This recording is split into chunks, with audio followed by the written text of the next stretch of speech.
Remains found on the Blackfeet Indian Reservation last December were given a proper burial this morning. Those remains were determined to be a former Blackfeet law enforcement officer. They were discovered by someone hiking in the area near Blacktail Creek.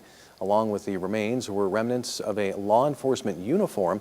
The remains date back to the late 1800s. It was 1878 when officers were hired to enforce the laws on the reservation.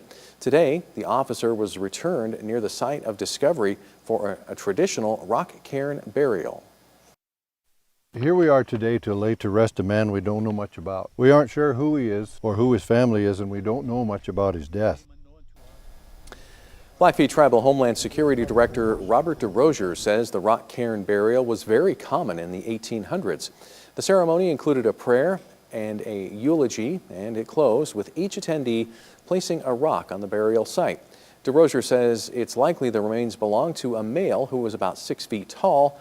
He says that although not much is known about the officer, it's important to the Blackfeet culture to give him a proper and traditional burial. It's an unknown person, but there's obvious a lot of caring, a lot of concern, and the folks that showed up are very happy to show their respect. And the Blackfeet Nation is like one big family. We just embrace those sort of things.